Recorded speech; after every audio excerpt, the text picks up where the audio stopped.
Moucharaf, est-ce que l'éternel problème de professionnalisation de nos clubs ne se pose pas?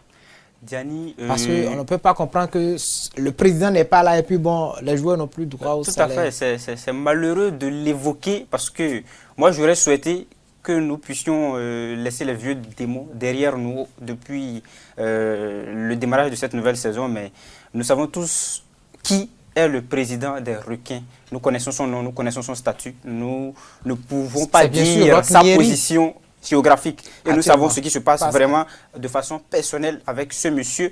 Maintenant, le problème c'est qu'il a des problèmes extrasportifs. Il a des problèmes extrasportifs, on va s'en arrêter là, Diani, suivez bien mon regard. Maintenant, le problème c'est que, est-ce que quand un individu X est absent d'un territoire national ou a des démêlés en griffe avec, je vais dire, la justice ou un État, est-ce que c'est nécessairement la suite logique doit être le fait que son club, salaire impayé, prime impayée, les encadreurs, difficulté de se déplacer pour aller jouer les matchs à l'extérieur, où sont passés le vice-président des Requins, où sont passés les dirigeants ou les hommes qui ont les autres casquettes de SG, le bureau carrément, parce que un club de football professionnel ne peut pas se reposer exclusivement sur la tête d'un individu, sur les épaules d'une personne. Non, autant de milliards ou autant de millions que ce dernier puisse avoir, c'est une structure, c'est un budget fait avant l'entame du championnat. C'est des plans de finances mis en application et maintenant qui doivent suivre, dont l'exécution doit suivre. Voilà, Diani,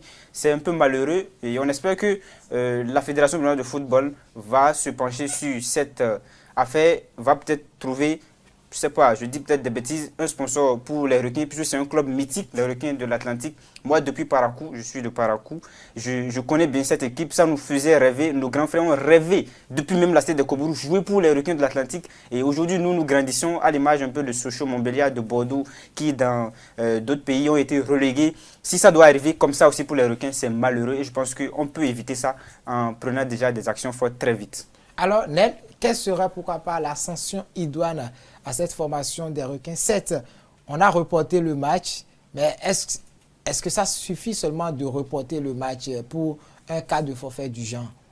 Permettez-moi de dire que ce que se passe là, c'est de la salade à l'huile rouge. C'est de la salade à l'huile rouge et je pense que, ma foi, c'est de la mauvaise structuration. Parce que c'est une équipe. Et pour tout club, c'est une équipe dirigeante et l'équipe a des compositions.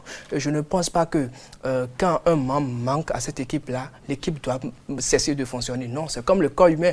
Le corps humain, quand tu as un problème au bras, est-ce que le pied ne va pas marcher? Non, le pied va continuer de marcher. C'est une question d'organisation. Comment cette équipe s'est organisée? De structuration. Cette équipe, comment elle s'est organisée? Aujourd'hui, quand c'est bruit, moi je ne pense pas que... Qu'est-ce que la fédération fera? La fédération ne peut pas faire grand-chose. Parce qu'ils ont les affiliations à la fédération. Si vous êtes affilié à la fédération, ça veut dire que vous êtes légalement bien constitué. Et on estime que, quoi qu'en soit ce qui advienne, votre club pourra fonctionner.